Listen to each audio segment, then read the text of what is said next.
for ThinkProgress, a website that no longer exists following the financial crisis and during the Great Recession. And so we were sort of watching the austerity debate that was happening in states and cities across the country. And one that caught my eye was in Detroit, where people who paid attention at the time know that was a very famous incident.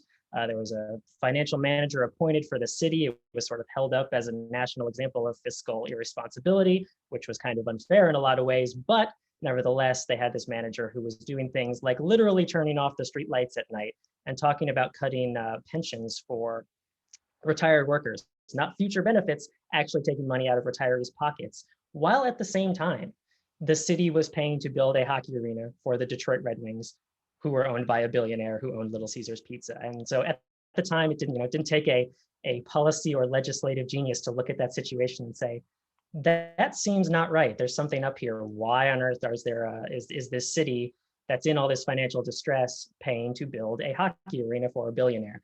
So I started looking into stadium subsidies, and it turns out these things are everywhere. States and cities have spent literally billions of dollars building stadiums for professional sports teams in every sport at all levels of competition. This is part of the tens of billions of dollars that are spent annually by states and cities across America every year on what we call corporate tax incentives for corporations to do certain things to, in theory, create jobs, create economic benefits for the area. So that's why I'm really excited to get into this. It's the thing that got me into this issue area. I'm going to break this talk down into two parts. The first part is going to be the sort of economics of stadium subsidies and why the vast bulk of the economic research in this area shows that they don't pay off for communities. The second part is going to be, given that it might not be politically possible to stop the deal from going through, how to get the best out of a community benefits agreement with the builders of the stadium and with the developers and the owner. What sort of things to push for, how to ensure that you get a fair shake if the state and the city and the county do end up contributing money to this project. Let's take the first part first. What's up with stadium subsidies? What do stadiums do for the community? Lots of economists have looked at this. It's a really popular area of study, and pretty much across the board, the research has shown that sports stadiums, the events that are held in sports stadiums, do not provide economic benefits for the community. Harry Truman used to joke that he really wanted to have a one-handed economist because he was tired of economists going on the one hand, but on the other hand. And that's true in almost every subject area, but in this subject area, there really is almost near unanimity that this doesn't pay off for communities. Putting public money into a sports stadium and expecting to get a larger return on investment than the money you put in just doesn't happen. The most comprehensive study of this was done by two guys named Brad Humphrey and Dennis Coates. They looked at the four major men's professional sports in 1999, and then they went back and did it again in 2015, throwing MLS in there too. And they found that there is simply no evidence that on the things people actually care about, job creation, economic growth, income growth, that publicly funded sports venues create any of that. It just simply doesn't happen. In fact, in some cities, there was negative income growth after a sports stadium was built. And one of the most hilarious findings they found is that when a sports league went on strike, so when the NBA shut down for a season or when the NHL shut down for a season, there was no effect on the economy. It was as if the shutdown didn't happen. So proponents who say that, oh, there are all these benefits, these sports events create all these jobs and cause all this economic activity, when the sport literally wasn't happening, when the building was just sitting there empty, there was no effect on the greater community. Why does that happen? There are lots of reasons. I don't want to get into all of them because I'll probably bore you all with like wonky economic talk and I'll start sounding like the teacher in Charlie Brown, womp, womp, womp, womp, womp. But I want to get into a couple of the big ones. And one in particular that's actually really important for the Knoxville proposal because it really does apply to the way in which your financing mechanism has been designed. And a lot of I should back up a half a step and say most of the research on this area has been done on major league professional sports. And I know that we're talking about a minor league stadium in this instance. The lessons are largely applicable. And in fact, I would say it's even less likely that a minor league stadium is going to cause an effect just because you're not going to see some of the tourism effects that a large professional league stadium, like a city like Las Vegas with a professional team can make an argument that, oh, they're going to draw actual tourists with this thing. With a minor league stadium, that's probably not going to happen on any large enough scale to actually matter. So while most of the stuff I'm referencing does come from major league professional sports, it's broadly applicable to the minor leagues, just to get that out of the way. So why aren't there benefits for the community from a stadium? The first is because there's something at work called the substitution effect. When stadium proponents talk about a stadium, they throw around numbers and it'll cause X million dollars in economic impact. It'll cause X million dollars in consumer spending, and that has to be good for the community, right? People are going to come into the stadium. They're going to buy a ticket. They're going to buy, a drink. They're going to buy hot dogs. They're going to buy a hat. Maybe they're going to stop at the bar across the street or the restaurant across the street from the stadium before or after the game. This is all good. This is community spending. How can that not be good for the economy? It's because most of that spending, not all of it, but most of that spending will actually have been shuffled around from somewhere else in the economy, right? The dollar that gets spent in the baseball stadium didn't just materialize from nowhere. It's a dollar that doesn't get spent somewhere else in the community. And I know we're all living through a pandemic right now, so there's not as much going out as there was previously. But can imagine in a world post-pandemic where there is the option to go to this baseball stadium. The stadium didn't exist. It's not like everybody was just sitting at home. Oh, the pandemic's over. I really wish there were a baseball stadium to go to. I guess I'll sit home and watch Netflix. No, right? That doesn't happen. People go out and do stuff even if there is no baseball stadium. So some percentage of the money that is going to be spent at the baseball stadium is going to simply be shuffled from other local businesses. Instead of going to the movies, someone's going to go to the baseball game. Instead of going out for dinner, someone's going to go to the baseball game. So any economic impact analysis has to account for the fact that a lot of this money is just getting shifted around. It's not new spending. It's simply spending that would have happened in any case. Yes, it's going to benefit the owners of the baseball team and the vendors there and the bar across the street from the baseball team, but it's also going to cost somebody something, right? And this is actually really important because of the design of the Knoxville plan, which is based on a TIF district. It's tax increment financing, which is an innocuous sounding name for something that can be done well, but can also be done really, really poorly. So some portion of the taxes raised in this district where the stadium is going to be are going to be plowed back into paying off the bonds raised for the district. So if this spending is actually shifted from elsewhere in the city instead of being new spending, so if somebody would have gone to the movies over here, but instead is going to the baseball game over here, when they went to the movies, the taxes they paid would have all gone into the city or county coffers, whatever the case may be. But in the case of the baseball game, it's not all going into the city or county coffers. Then you actually have lost something because the spending has been just shuffled from point A, where it was being fully taxed, to point B, where it is not being fully taxed. Sorry, I just wanted to make sure that everyone can hear me. Can everyone hear? Are we good? All right, awesome, excellent. Seeing thumbs up, that's what we like to see. So that's the substitution effect. That's what it's called in economics, is you have to account for spending that would have happened anyway. Again, it's not like when there's no baseball stadium, everyone's just sitting at home going, gee, I really wish there were a baseball stadium to go to. People go out and do stuff, right? So some percentage of the spending in the stadium is simply local spending that would have happened in any case, and now it's just been moved from point A to point B. But stadium proponents like to act as if every dollar that gets spent at the baseball game is new economic activity when most of it actually won't be. So that's thing one. Thing two is a concept called leakage in economics, which is an unfortunate word for a really important topic, which is that some of the spending that occurs at the stadium is going to leak out of the local community. And you can see how that happens, right? Some of the the contractors who oversee the workers in the stadium are not going to be locally based. You're going to be buying stuff from Coke and from Heinz and from whatever national corporation is providing the food and some of the other goods. So some of that money is inevitably going to leave the local economy. So it's not just that every dollar that gets spent in the stadium might have come from inside the local economy. Some of the money spent at the baseball stadium is going to come from inside the local economy, move over to the baseball stadium, and then it's going to leave the local economy because it's going to pay for someone that's not locally based. That happens in lots of places. Obviously, that happens if you go to the movie theater and you buy a thing of M&Ms, right? Like that also occurs, but it's an effect that you need to take into account. And so when we're talking about stadiums, again, the proponents like to make you believe that everything that happens in the stadium is both new spending, new for the economy, good for the economy.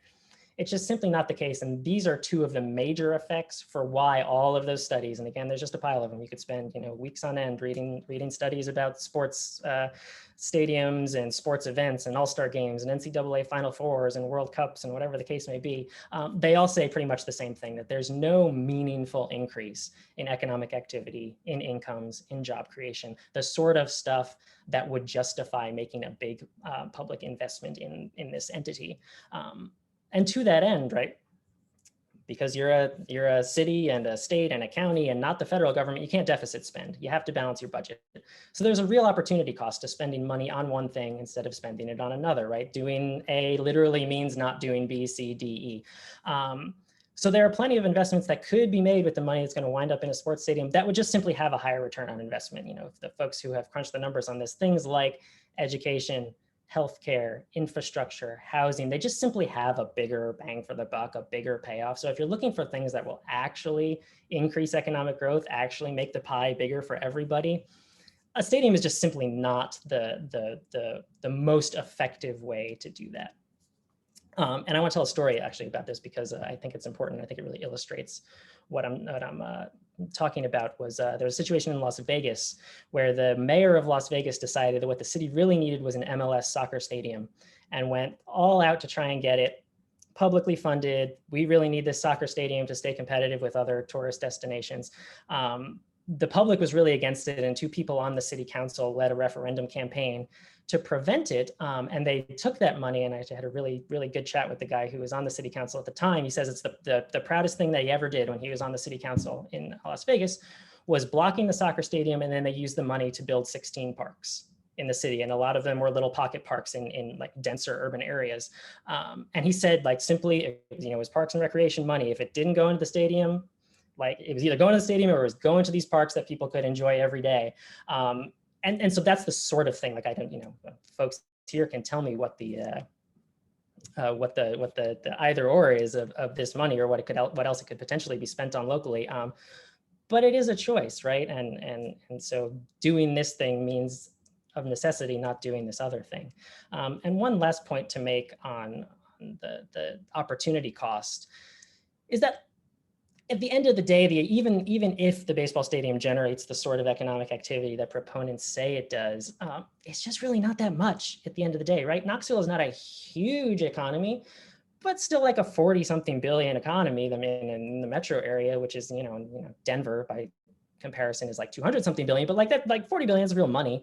And so when you're talking about economic benefits, and I don't know what sort of numbers are being kicked around in Knoxville, but they're probably being, in the millions of dollars, maybe in the tens of millions, it's just not that important in the grand scheme of things. Whereas the money that you spend on the stadium could actually be used for some really important things for some folks, like really, really impactful and really beneficial. Now I want to be clear, and I'm sure there are people who have taken some exception to a few of the things I've said. It's not that nobody in the local economy benefits, right? It's not that nobody winds up better off. If there's a restaurant owner near the stadium and suddenly their restaurant is packed all the time, of course they're better off. That absolutely makes sense. If there's a bar near the stadium, or somebody opens a bar near the stadium and it's packed all the time on game day, and then suddenly they're seeing this influx, of course they're better off. That makes perfect sense. It's actually one of the frustrating things about this debate. And I love local journalists. And oh my goodness, if Knoxville is talking about $1 billion impact from a minor league sports stadium, as in that comment, that is off the charts wild. So yes, I was saying, I love local journalists. They work really hard. I used to be a local journalist myself for a little while. But the way they tend to cover this debate is both taking economic impact numbers like that 1 billion at face value, but then also by going down to the bar across the street from the stadium on game day, seeing it packed, and writing a story that says, of course, there is an economic impact here. This bar is packed. I can see it with my own eyes, right? Not taking into account exactly what we've talked about before. Would those people who are in that bar on game day have just been sitting at home twiddling their thumbs again? Oh, I wish there were a baseball game to go to tonight and watching Netflix all night. No, of course not. Some of those people would probably have gone out anyway and would have done something else in the community anyway. So their spending at the baseball stadium is not new spending. It's simply spending that's been shuffled from one thing to another. Again, it's not that there are no benefits. I want to make that really clear. It's just that they're often extremely exaggerated. Again, if we're talking about $1 billion, like, oh my goodness, that is just off the charts wild. a guy I talked to for an article I did on this actually in The Atlantic way back in 2012, which feels like 7 lifetimes ago, said that a good rule of thumb is to take whatever the boosters are spending and move the decimal point a couple places to the left. And that's going to be the real economic impact of the thing in question. And that's a pretty good rule. So, if they're talking about 100 million, maybe it's going to be more like 1. It's not that there's 0. You are going to get a few new people into the stadium. It's going to happen, but it's not going to be a game changer. And so you have to really think hard about whether the money that is going into this project could have been used on things that are actually game changers for real people. So that's like half one of the spiel. Do we want to stop for any questions on half one, or should I just plow on into half two? There's this question in the chat from Jacob Cohen. While it's true that some spending at the stadium will be shifted from the movie theater, many teams rely on season ticket holders and corporate box seats for a good chunk of revenue, and a lot of that is new spending.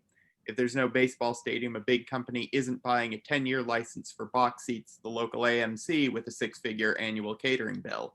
The avid fan isn't spending $5,000 on an AMC season pass. How do you account for that spending? Yeah, totally. Absolutely. No, that's absolutely true. And yeah, again, to be clear, it's not that there will be 0 new spending. It's that some healthy percentage of it is not going to be new. And I mean, in that example, yeah, if the corporation's going to maybe buy a box, were they not going to do any community event, not going to do any sort of like, fancy promotional community events in the absence of the baseball stadium? Maybe.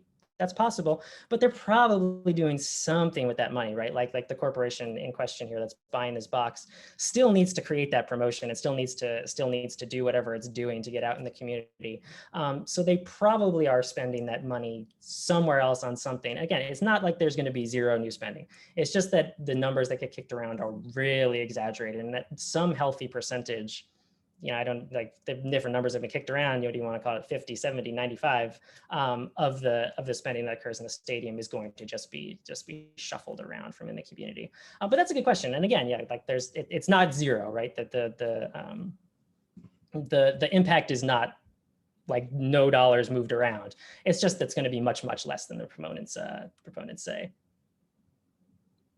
That's actually, yeah, and I mean, Brady's point there, yeah, and that's a perfect follow-up, is exactly what I talk about with the leakage, right? Is that some percentage of that money is certainly going to go just to benefit the owner or to, again, out of state or out of county companies. So it's impossible to keep that money in the community. And again, that's true in most places. Again, like spending at a movie theater is going to have some of that effect too. I think it's more pronounced at a sport event just because it's likelier that you're going to be dealing with some large national, even multinational corporations to do some aspect of the work and providing of the services. So yeah, it's just one of those things where like if that had been spent at like a smaller local business, it would have just been more impactful. But that was a perfect follow on. Thank you, Brady, for throwing that in there.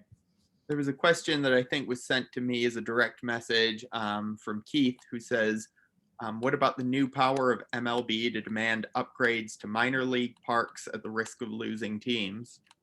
Yeah, that is a really important question. And I think that Nick, you've seen that. Let me take a step back. One of the big problems with corporate tax incentive deals writ large, not just stadium subsidies, but any sort of deal in which you are making an arrangement between some sort of business entity and the government and the community, is that they are making promises that they may not be able to keep. And some of that is in good faith. The economic conditions change and things happen, and like business cycles change. Sometimes a pandemic comes along and that wasn't anticipated.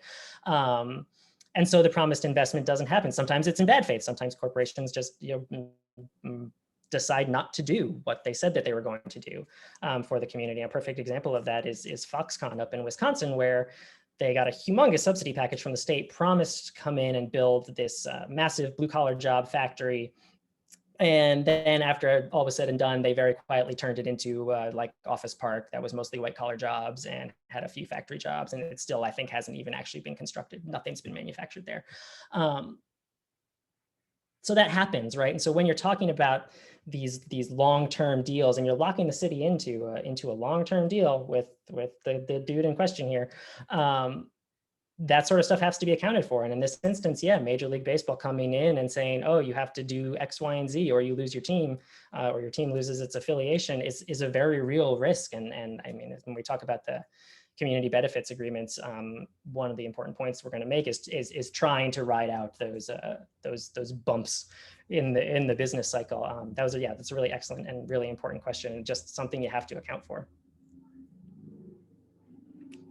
All right, if we don't have any more, I'm going to move on to part 2. Those were awesome questions. I'm very glad to get them. So if this thing is going to happen, if your local elected leaders decide to move forward with the deal, with the financing deal, then we're going to start talking about a community benefits agreement, which is an agreement between you guys, the community, and Mr. Boyd and the team, outlining the team's responsibilities to you and outlining your responsibilities to the team. And there are 3 things that I think are really important when you do that agreement.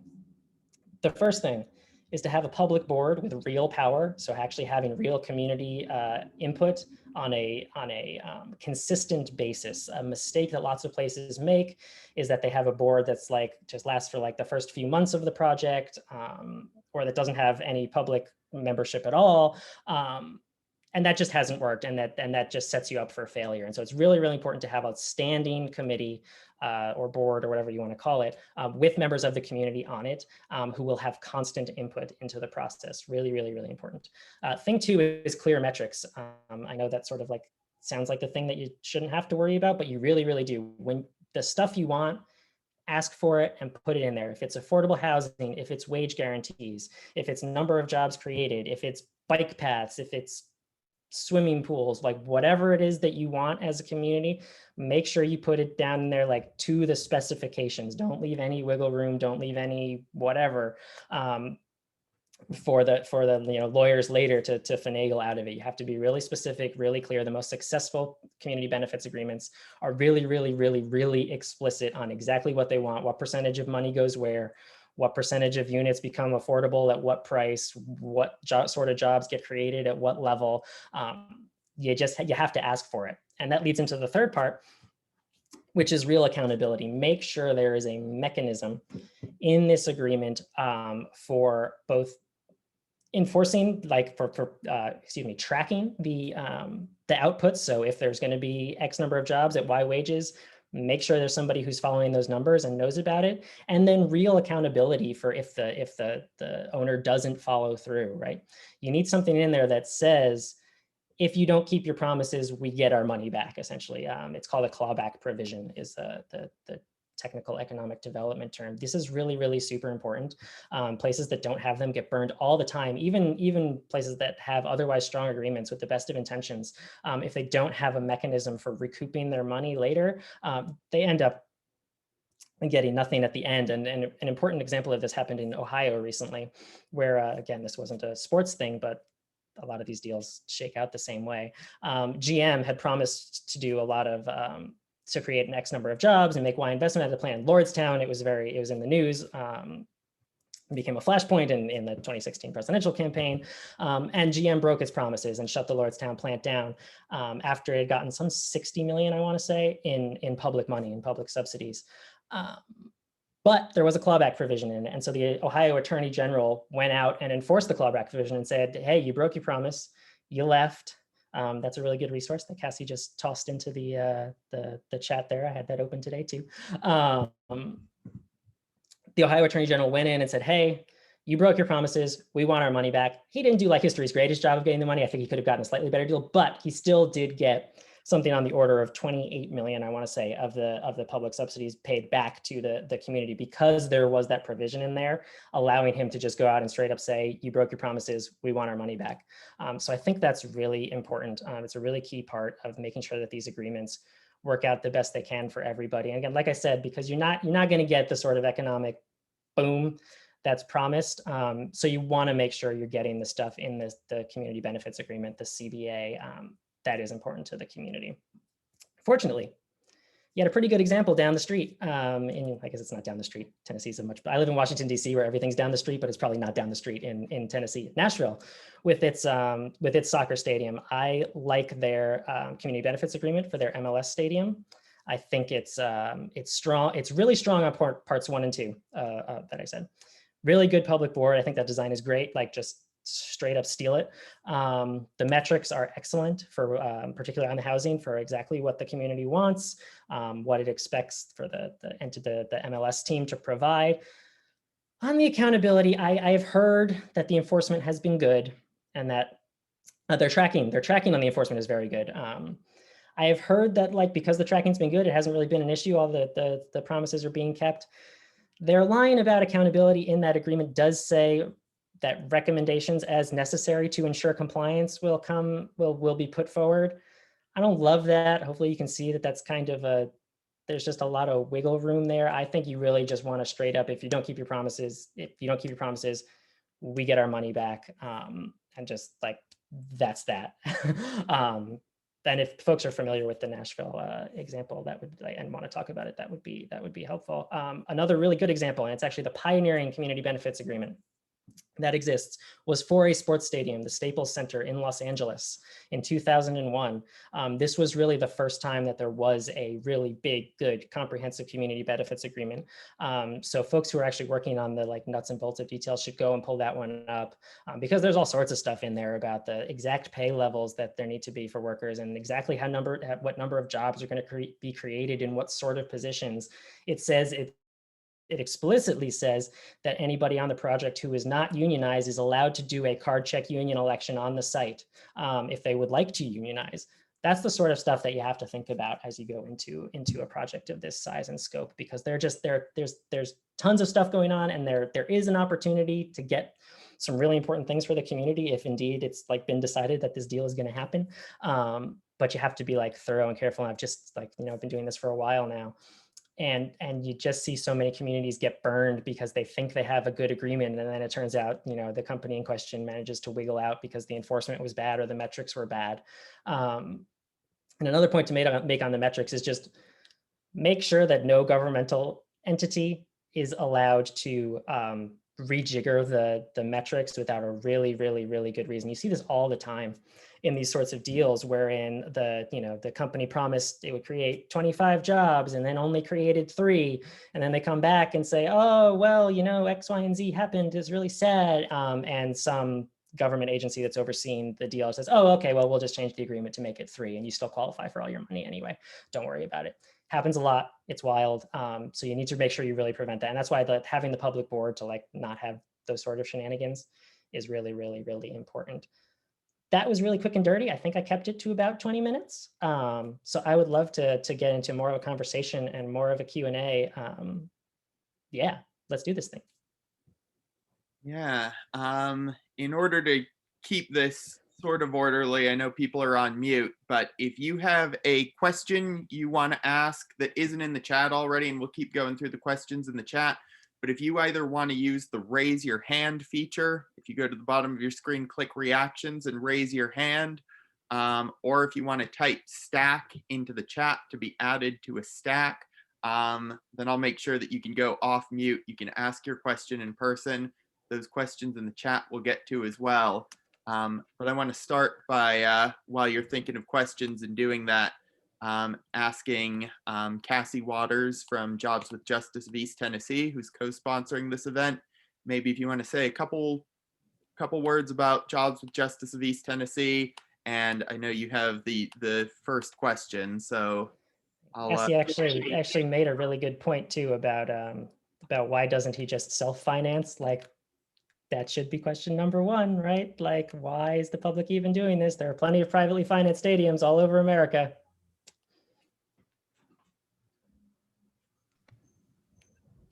Well, I'm trying to plug in my headphones. Great. Can you hear me? Yes. Yes, totally. Okay. Thank you, Pat. It's very neat to hear about these other projects, and it's good to see folks on here. We don't get a lot of stuff about economic development, I feel like, unless you're in school, in college. I wonder what you might say about whether you think, based on what you know about what's going on here, before I ask my question, sorry. Jobs with Justice of East Tennessee is a coalition, if folks don't know, that's part of a national network of local coalitions made up of unions and other workers' rights organizations like worker centers, community organizations, faith-based groups, and others who care about workers' rights. So we're a part of the coalition here. We're a coalition that's part of the coalition. But do you think that a community benefits agreement is possible, given what you know about the point at which things are here, with the city council, the county commission, both signaling pretty strong support, not unanimously. We have a city councilor here, Amelia Parker, who is not included in that statement. So yeah, like, you know what I'm saying? Like, once the trains kind of left the station, we were talking about a major philanthropist, do-gooder in our area. Plenty of people are upset about this, so that's not impossible, I think, to marshal some more energy and pushback. And in fact, there's a bill right now that hopefully someone will put in the chat, or I can do that as well. People should contact Bo Watson about that. You know, he's got a lot of resources, but right, the public is not necessarily for this. So do you think it's possible? What do you think is possible at this point? Yeah, that's a really good question. Yeah, I think the fact that there, and to my understanding, like there's some work happening on the site already, right? So I actually think that helps you in the sense that if they're doing the thing already, like it's clear, like, you know, the financing deal hasn't happened, the state law hasn't passed, but there's activity happening. So you do have an opportunity there because they have some sunk cost, right? So if you can get to the point where it's going to cause them enough trouble and that it looks like possible that the project will either not happen or be just like ridiculously painful and annoying for them for a long time, you actually do have leverage in that incident. There have been plenty of times where a financing deal has come together, bills have been passed, ground has been broken, and the community has come in and managed to negotiate a CBA after. So it is absolutely possible. I mean, I think you do have some leverage because they've already done something. So they've spent some money. There's like, they're out a little bit. Does that answer the question? And I think hopefully some of the argument from point one and the reason that I spent so much time on it, even though it seemed like this may be a fait accompli, that you're not going to be able to derail it, is because I hope that those arguments can then be brought to the folks who are making the decisions to say, this is why we need a CBA. All of this evidence says that these effects are not going to happen, and here's why. So at the very least, let's make sure that the community get something out of it, because the stuff that you're promising us that's all like abstract and numbery is not going to happen. And so I'm hoping that can be a little bit useful in those negotiations in whatever form they want to take. But yeah, like, make yourselves annoying, I think is the way to ultimately make sure that a CBA happens. Going through the chat, I see a really important point I want to raise from Tierra Lady Wilson, who says, let's not forget we're speaking of stolen Black land where the stadium will stand. So once again, Black Knoxvillians get the short end of the stick without ever seeing reparations from our land that was taken from urban renewal, which I think is a really important point given the neighborhood that the stadium will go in. Do you have any experience seeing these stadium projects acting as engines of gentrification, or anything that you can speak from a racial equity standpoint of some of these campaigns? That's a huge part of this, and there's a sort of sad, storied history of these projects displacing Black and brown communities, particularly actually around the Olympics. You often see this when the Olympics are put in a particular place, that it's those folks who bear the brunt of it through displacement, through gentrification. You know, in my hometown of Washington, D.C., the neighborhood where we have 2 publicly funded sports stadiums, thank you very much, and it has absolutely had that effect of pushing folks who lived in those corners of the city outside of the city. it just is, it's a really sad thing that happens with these projects. And hopefully that's ammunition for the community benefits agreement. And you should absolutely put that lens onto the CBA, like make sure that there is both acknowledgement that those effects are going to happen, because they 100% absolutely are. There's just no doubt about it. And that there's at least some level of restitution for it coming out of the CBA. And again, that's where I know I sound like a broken record. Really clear numbers, really clear accountability, because if it's not in there, you're not going to get it. That's an interesting point from Gary too about the referendum. I don't know Tennessee law around this. Is it possible to push this to a referendum? Maybe I'm directing my question at Adam. I know SOCM joined, I think, 10 or 11 other groups on an open letter a few months ago, just calling for more public input in the process, a slower process with more public input. As far as I know, there's been no talk about putting this to referendum.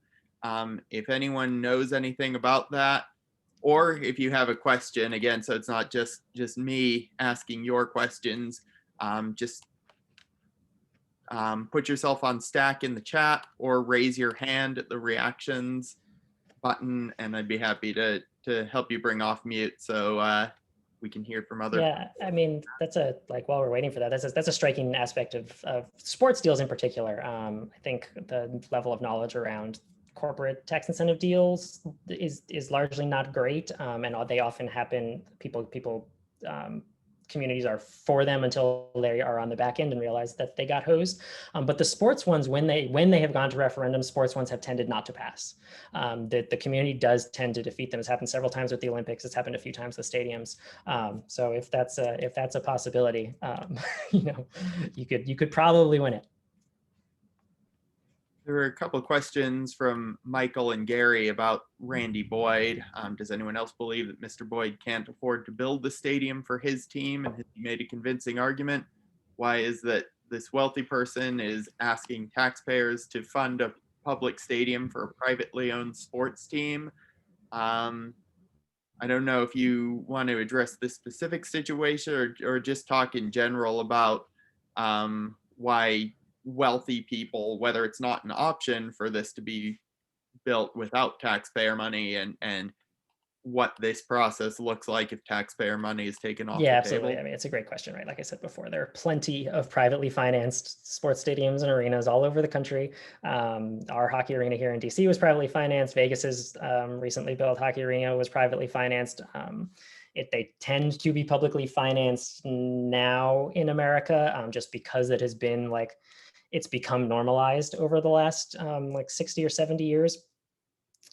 Prior to about 1950, it was not unheard of, but it was not super common to have a publicly financed stadium. The first publicly financed stadium in American history was in 1923. It was the Los Angeles Coliseum in a failed effort to get the Olympics to come to Los Angeles in the 1920s. But until about 1950, it just wasn't a thing that was really done on any sort of scale. But that started to change in the 50s and then really accelerated in the 90s.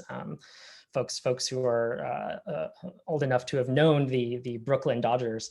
That is one of the reasons the Dodgers are in California was because of a stadium deal in the 1950s. That really was one of the first really big publicly financed stadium deals.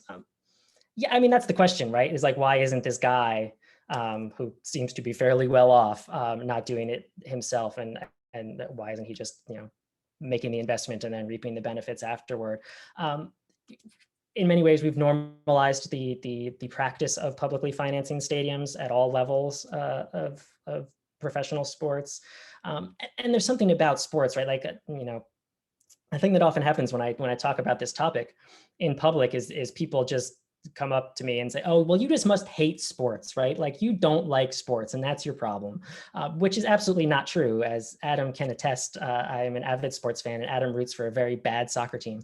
But because our fandom is tied up in it, it becomes much harder to fight these deals publicly because we're invested, right? Our teams are a part of the community, and we've bought the merchandise and we've gone to the games and we have the memories of going with our parents, and so it's like a thing, and they're treated as part of the community when they're not. They're a business, and so that is why I think in the sports sector it is even tougher than in a lot of other ones, because we have that sort of nostalgia factor at work and working against us. I was covering a bunch of years ago a debate in Glendale, Arizona over whether to continue subsidizing an arena for the Phoenix Coyotes, which is that's one of the biggest sports subsidy sob stories in American history. It's just terrible what's happened down there. But they hold a hearing and a bunch of fans come out and say, if we don't do this, our team leaves, and it's very sad.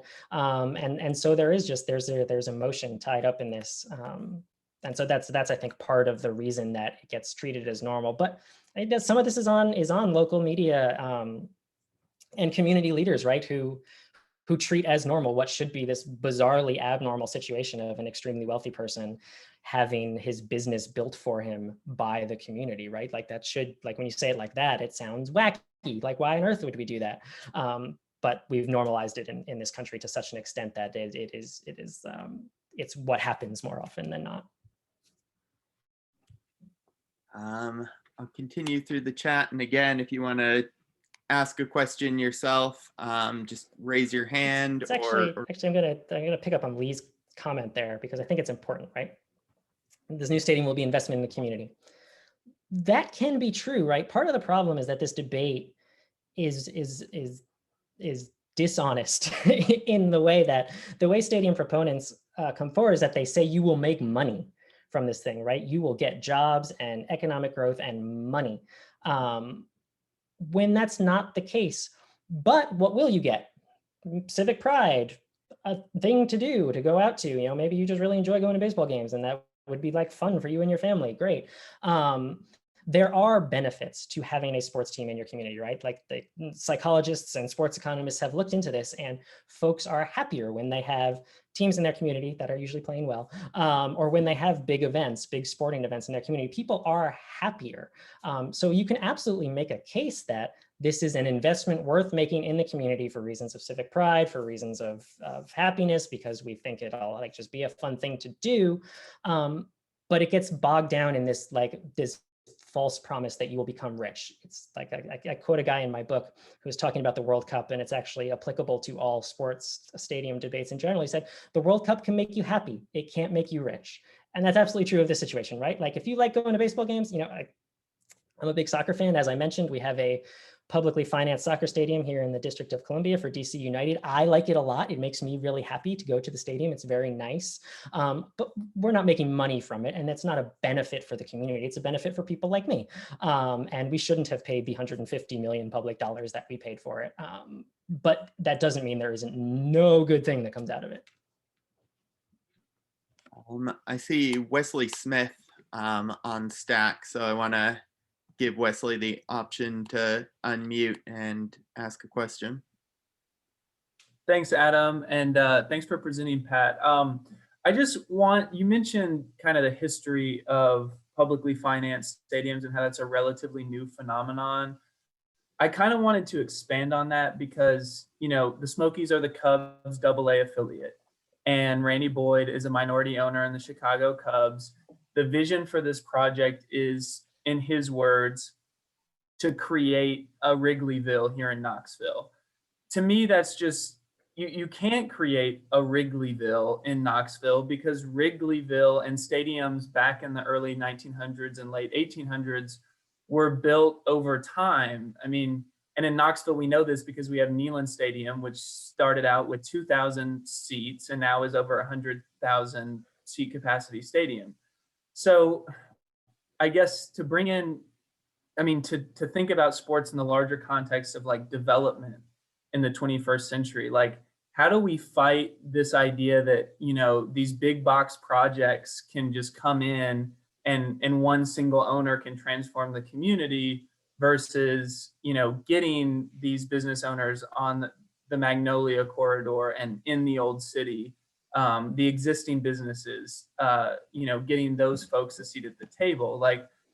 I don't know. Sorry, that's a lot. So pick whatever you want from that. But just from a development standpoint. Yeah, there are two.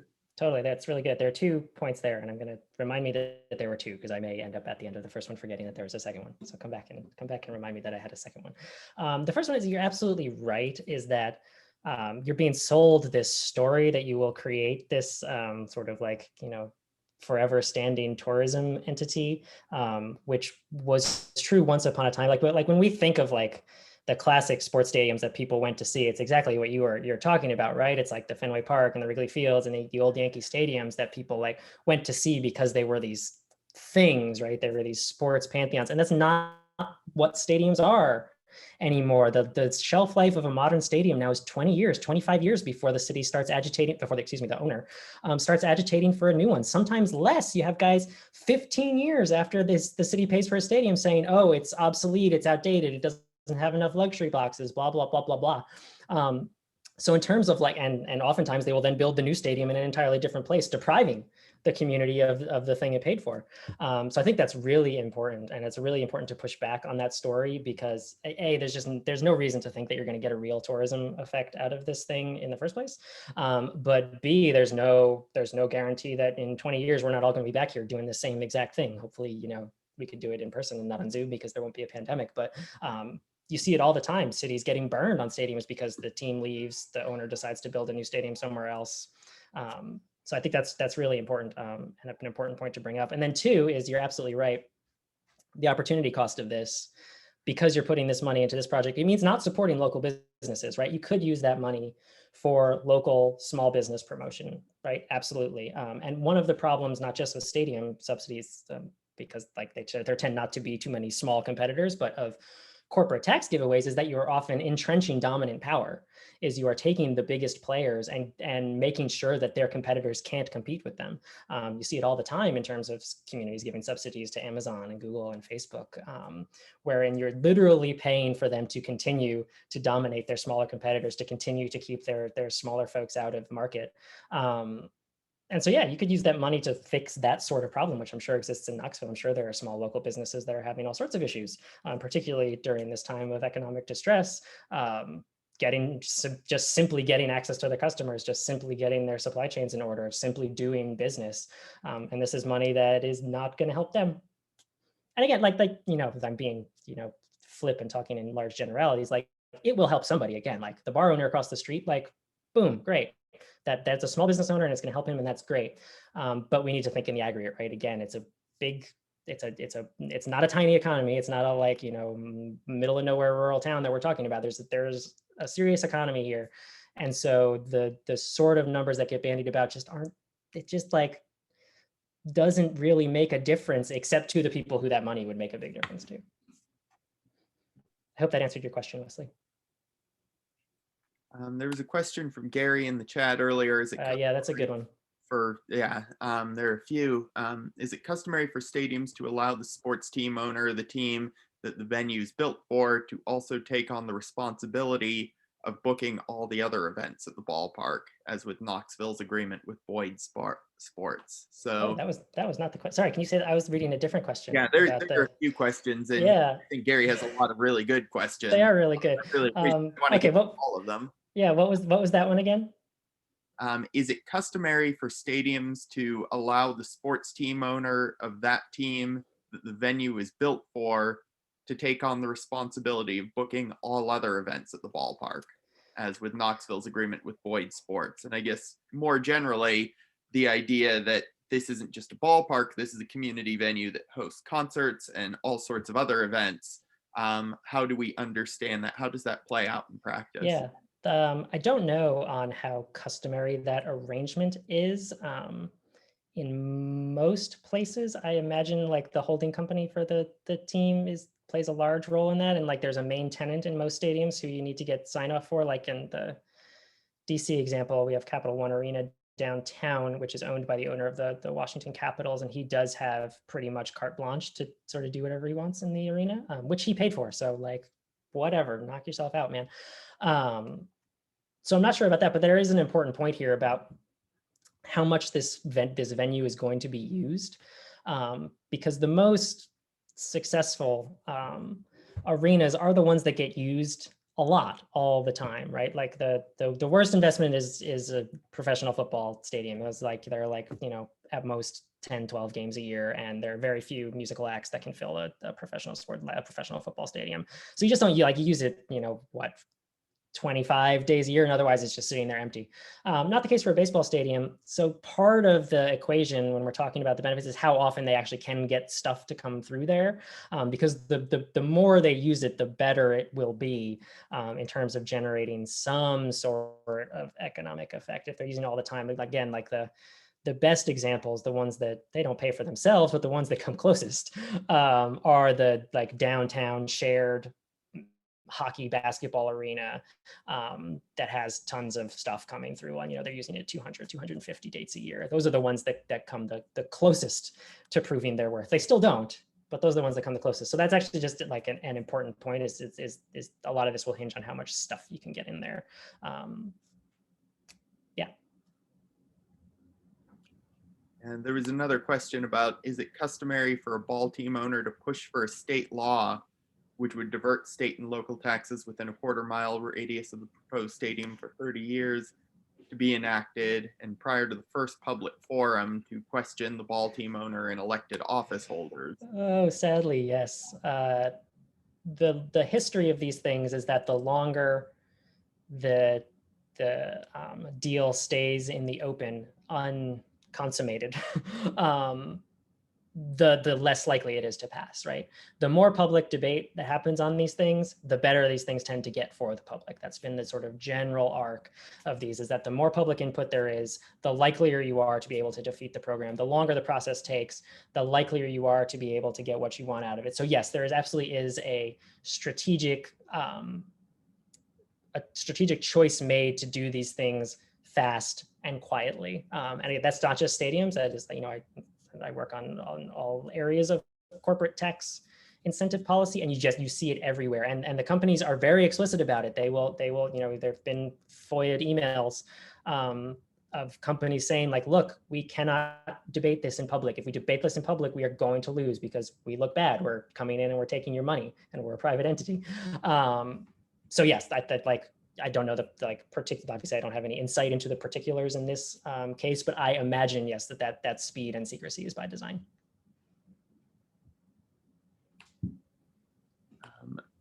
I don't know, again, if anyone has a question they'd like to ask in person, if you just want to put that in the chat, or just let me know that you want to go off mute to be able to ask in person. We've got a couple good ones coming in. I'll come to some of the latest ones here from John Scheffner, who mentions that UT employees have to fill out conflict of interest forms yearly. Do you see any possibility of a conflict of interest for a university president to own a local stadium, which will likely employ a variety of students, or any other conflict of interest issue, given that Randy Boyd is the president of the University of Tennessee in Knoxville? Yeah, that's a really good question. And also owns will be sort of at the head of the development too, right? If I'm not mistaken, there's going to be some developer conflict. Yeah, that's the sort of thing you maybe want to put in the CBA, because you can certainly see a world, right, in which they the job creation goes to students who aren't treated well, or there's some shenanigans to keep better paid employees out. And I mean, one of the problems with sports stadiums is that the people who work in sports stadiums have a hard job, and it's very important. And there are good jobs in those stadiums, but there are also lots of bad jobs. And there are a lot of minimum wage jobs, and there are a lot of no benefit seasonal jobs. And the employees are often contracted through larger national organizations that don't treat them very well. So that's the sort of thing you want to make sure is in the CBA to try and knock off some of that labor exploitation. But that's a really interesting question. I know I haven't seen a situation quite like this one, where you have the university president being that involved in the local business. But any other conflict of interest issues, I'm sure they will exist. That will absolutely come up. It's almost like you need a local antitrust investigation or something. I don't know. Helen in Chattanooga, Helen Burns Sharp asks, the owner of our minor league team will soon be asking for public financing for a new stadium. This has been very helpful. Will it be possible to access this meeting after it's over? I am recording this. Assuming that there's no tech problems with that, then yes, absolutely. I'll find a way to upload and share a recording. I wonder if there's other things you would talk talk to or recommend to someone in Chattanooga where they're maybe even earlier in this process than we are right now, what they should be doing Yeah, I at mean, this just get point? on it, like publicize it. Again, the more publicity around these things, the better they tend to turn out. So just whatever you can do to get the word out in the community that this thing is coming, to pressure local officials to hold public hearings, hold public meetings, to post all their recordings from any behind closed doors meetings that they have about this. Like, there are a bunch of things you can do on the transparency front if you're out in front of the project in that way. So that is like, just get on it. Time is of the essence, because again, the more publicity around these things, the better they tend to be. Or if the goal is to defeat the project, which it often is, you will be more successful if you get at it, get out in front of it early, and start defining the situation in the way that I talked about in the first part of my spiel, explaining that the lack of benefits that are going to occur, and really making sure that those numbers are out there. And again, I ragged on local journalists in the beginning of this thing because they tend to just, again, I love local journalists. It's a really impossible job. They're underpaid and overworked and are supposed to be experts on everything in the community, and it's an impossible job. But so the stories around these tend to be very one-sided in favor of the elected officials and team owners who are promoting their viewpoint, and tend not to get into the like sort of nitty-gritty substitution effect, leakage, opportunity cost, blah, blah, blah, that I talked about in the first part. So the more that you can embed that critical narrative with local media early and say, hey, like the team owner is going to come to you and he's going to say it's going to create X, Y, and Z benefits, but here's this pile of work and here's this book and here's this, like, these folks who can tell you exactly why that's not going to happen, the better off you're going to be. There's a good question that Gary asked and Cassie just amplified. In your experience, is this phenomenon customary that we're seeing with elected office holders and municipal employees being so quick to side with sports teams owners prior to hearing from residents? Yes, and that gets back to sort of, it gets back to a corollary to what I talked about earlier about as like these projects being harder to defeat because of the sort of like, we love our teamness of them, is that there is a political benefit to incumbent politicians of doing these sorts of deals. There's political science that shows, not stadium specific, but corporate tax incentive specific, that politicians who engage in more corporate tax deals like this simply get more votes in the following election. Like it builds political capital. Now, why is that?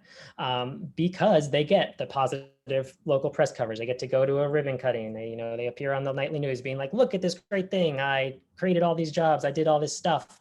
And then when none of those benefits actually accrue, like the guy's moved on to a different office, or nobody cares about the story anymore, or it's hard to make those sort of things stick. So yes, because there probably are political benefits to siding with the team so quickly. Again, because of this, like, a lot of these things happen in the professional sports context, and there's this like, oh goodness, don't let another city steal my team. So yeah, the knee jerk is almost always to go with the team owners. That's changed a smidge. When I first started covering this, it was like 100% of the time there was no critical anything. These deals just flew by, and that was that. It's gotten better. There's more knowledge. I'm not going to say a lot. There's more knowledge about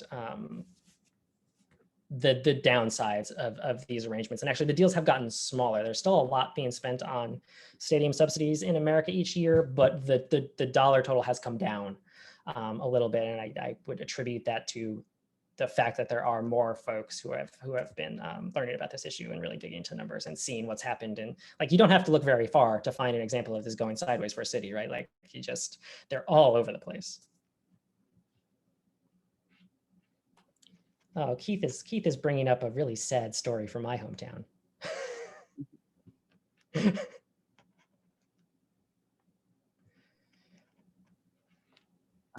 There are a couple of good questions here about kind of the coalition work around CBAs. Wesley asking, is it more effective to put time and effort into a good CBA or to defeat the project? I think that's a difficult thing that we're facing. We need to, at the same time, a CBA is an agreement with a developer to move forward. There's some people who both kind of want to see a CBA and who may be opposing the idea of public financing in general. How do you balance those two things? And I think this kind of goes well with John Scheffner's question. One issue that our coalition faces is each organizational member has its own work and few staff. Do you know of any foundation or other source that might help with resources, legal or otherwise? So I guess, how do you balance that push for a CBA, push against the plan entirely, and then for these coalitions, what sort of sources do you know of that can help with legal or other kinds of support? Yeah, so on the first one, I mean, that's hard, and it's like the really like unsexy answer is that it depends, right? It depends on political reality on the ground. It depends on the cost of the project. It depends on how much time and effort folks want to put into it. I am against like these deals in general. I think they're bad. So like my knee jerk is always just don't do it. This is not going to be like, there are just a billion other things you could spend this money on that would be better. So like just sort of don't. But that's not necessarily always the political reality. So that's like a mealy mouthed answer, and like sorry about that, but it really depends. And if you're at the point where like the CBA is the last thing. Like if you're going to do anything, you have to get the CBA, right? Like, because without that, then you just toast. But it's really case dependent. But if I were running everything, no, there would be no publicly financed stadiums.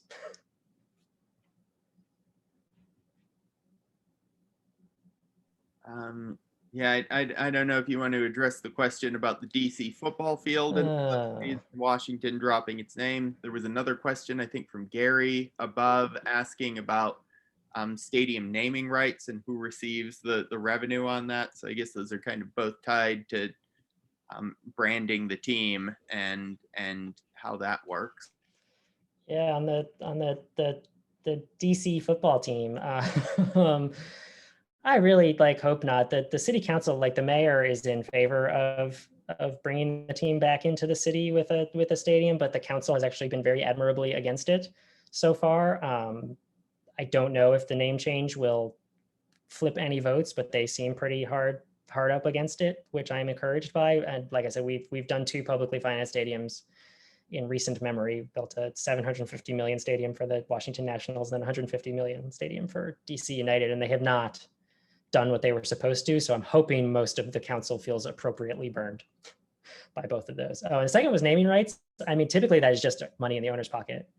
I've not heard of a case where that has been broadly shared, which doesn't mean that it doesn't exist or it's impossible to do that, but that tends to just be revenue for the team. And actually, yeah, Helen makes a good point here, that there is I'm a progressive guy, but there is some bipartisan support. Like I do have and spent a lot of time working with conservatives and libertarians, and we have our different reasons for why we oppose these sorts of deals, but we do oppose them, and they can be useful. And like I was actually discussing this with Adam a little ahead of time, I work with a bunch of conservative folks on tax incentive stuff, and the way we talk about it, which I think is right, is that we want to stop these projects and then fight later over what to do with the money, because that's just a much healthier economic debate, right? Like to take this $60 million or whatever it's going to be, and to have a fight between the people who want to use it to like cut taxes or the people who want to use it to invest in education or healthcare, like that's just much healthier for the community. That's a much better place to have your economic policy debate be starting, rather than spending this time fighting over a stadium that all of the research, and again, like I said it at the very top, it's remarkable the unanimous nature of the research on this. Everyone says that this doesn't work.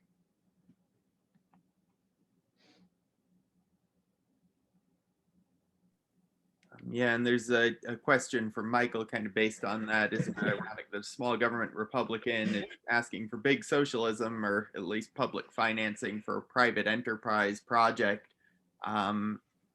Is there a way to reconcile these things, or how does this? No. Americans love socialism in their sports and nowhere else, and Europeans love socialism everywhere but their sports, is the joke. But it's absolutely true, right? Like, and that's why there are often so many libertarians and conservatives on board on this, and they tend to take the corporate welfare, crony capitalism frame on this, which I don't tend to use just when I'm talking about things.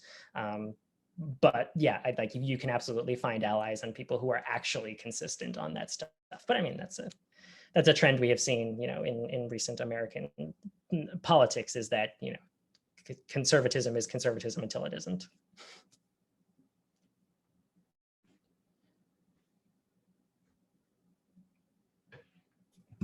Are there any other questions, anything that anyone wants to make sure is elevated in this discussion before we end? I know we'd scheduled this to 8:30, so we can certainly end early, or if anyone else has something you want to put it in the chat. If you want to ask yourself, happy to help people get off mute so you can ask yourself. That's an interesting point that Michael raises. Like, you can ask for, like, they'll say no, but like that's a thing you can ask for, right? Like, you can ask for more transparency. You can ask for an accounting around the project. Like, there's no reason not to do those things. Like, they'll say no, and then you have the at least the argument, right? Like, again, like if we're talking about local press, like that's a thing that, like, that's an action and a movement, then there's a call and a response. And so if you're thinking about it through that lens, like you make the ask, right? Like, if you get it, great. You probably won't, but that's still, like, you can still move the ball with stuff that you don't get, if that makes sense. And I'm actually just going to mention it. I'm going to throw my email in the chat. Feel free to reach out to me anytime. If you think of a question that you really wanted to ask, or there are other, like, these, I spend all my time, not all my time, but the vast bulk of my time thinking about deals like this one, not just on stadiums, but on everything. So these deals are all over and they happen all the time. And most of the time they aren't particularly high profile. The stadium ones get attention because they're like big and flashy and sports teams and America loves sports and burp, burp, burp. Most of the time these don't get very much attention at all. And they happen, as we talked about earlier, secretly overnight. And you wake up the next morning and suddenly Amazon has $25 million and you don't know what happened. So like, if you are seeing that happening in your community, it doesn't have to be stadium specific, please reach out. We have tons of research and tactics and messaging and all sorts of stuff to help communities try and push back on this sort of thing, and tons of allies too, both in terms of other groups, other organizations. And actually, that reminds me, I never answered that question about other resources for this. Like money, no, I can't think of anything, but you can get lots of allies. Like there are lots of folks, both within sort of academia and like the national press, and who follow this issue very closely and very intensely, and so would be more than willing to weigh. I don't know if you guys see, there's an entire website dedicated to stadium subsidies. It's called Field of Schemes, and there is a Tennessee Smokies tag. You can literally click on it and read all the stories about the Tennessee Smokies. But like, there are people like out there doing that work, who you can absolutely ally with, and who would be more than willing to lend their expertise, to testify, to talk to elected officials, and to talk to journalists. There are tons of people in that community, and I'm going to do my email right now before I forget, and I can connect you to any of those folks who would be helpful. But on the money side, like, no, none of us have any money, right? When you're fighting corporate power, you don't have the money. And maybe a great kind of final question before I give a couple very brief next steps is from Fran Ansley, who says, do you have stories from cities that have defeated a stadium or that have achieved a good CBA that might be instructive or inspirational for people here? What works? What's hard? Are there divisive and unifying issues? The two that I point to are the Las Vegas story that I told earlier, where the mayor really wanted to build an MLS stadium, and two members of the city council really, they said that they had never heard from their constituents more negativity on any issue than on this publicly funded MLS stadium. So they got their people together, threatened to put it on the ballot, defeated the project, used the money to build 16 parks, and like, that's what we're talking about, right? Like, this is the community said, we don't want this thing, we want this other thing, don't sell us this bill of goods on the stadium. And MLS made a big push, like they really wanted to be in Vegas, and it was a big deal when that stadium got down. The second one is Boston saying no to the Olympics. The Olympics were going to come to Boston. It looked like a fait accompli, like it looked like it was going to happen. And then no Boston 2024, the organization just mobilized, organized, did lots of really good research, were really good on their press strategy, were out there, like I was talking about, explaining to folks on the street why this was going to be a terrible deal for the city, and it was just going to be horrendous for all of them, and managed to generate enough negativity around the project that the Olympics are not going to Boston, which is really good for Boston because the Olympics are a giant scam. So it's absolutely just possible. And I think what works is telling the community about the truth about these projects, like everything we've been talking about. Like, folks just don't hear it, right? They read the local news, they hear it on the radio. Oh, this is great. It's going to create jobs. It's going to create investment. Rah, rah, rah, all good. So like getting on the ground and telling folks like, no, actually, everyone who's looked at this has come to the complete opposite conclusion. This is terrible. It's not going to do good things for us. It's us throwing good public money that could help a lot of people into a thing that's not going to help us in the ways that the people talking about it have promised, is sort of the most useful tactic. And I mean, and unifying issues, like to finish out Fran's question, I think you can. There is broad bipartisan appeal for not doing these things. I really do. It is one of those things where the American political circle kind of meets. So folks who you disagree with vehemently on everything may actually be in your corner on this, and it's worth at least seeing if they could be useful. Any particular CBA stories I think Fran follows up with that?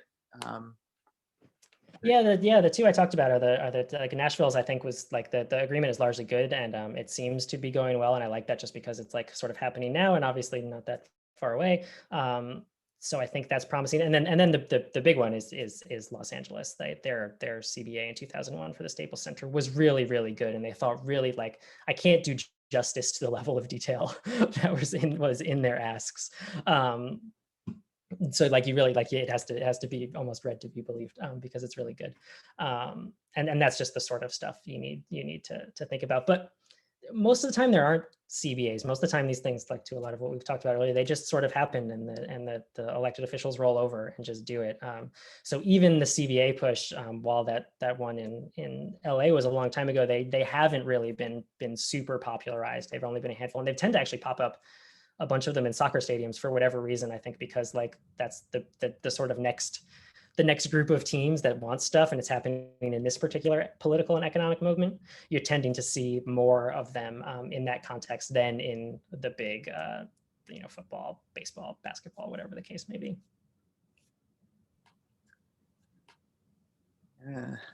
In terms of a couple final things I just want to mention, once again, I cannot recommend the Billionaire Boondoggle enough, because I know Pat is too shy, but this is not just about sports stadiums. It really gives you a good way of thinking about public financing in general. And we know that this is going to be something that continues to come up.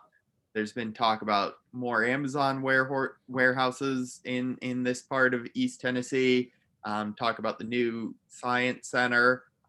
It's something that I think it's good to have an informed community about. And if you want to go beyond just like the static book, you can subscribe to the Boondoggle Substack that Pat routinely updates. Last few articles here are about COVID financing, are about Bass Pro Shops.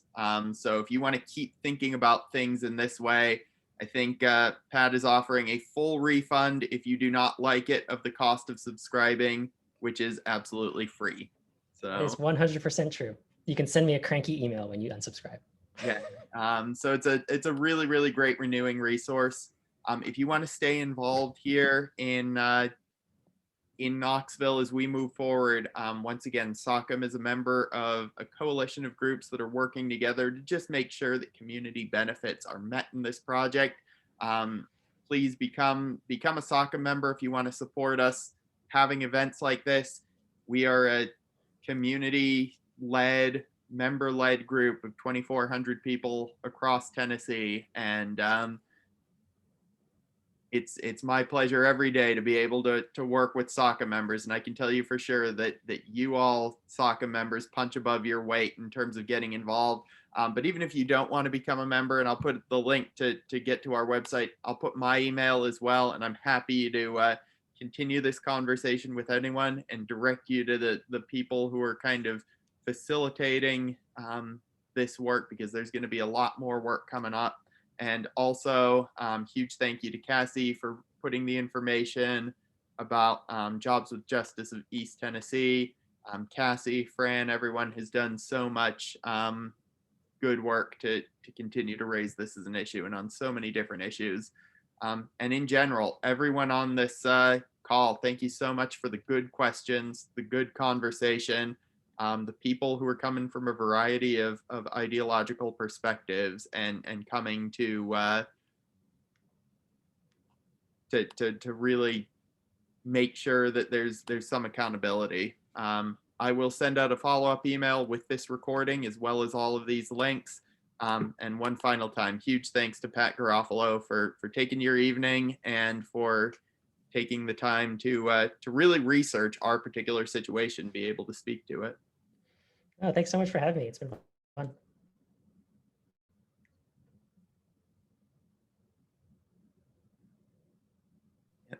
Thanks. Have a good evening, everyone.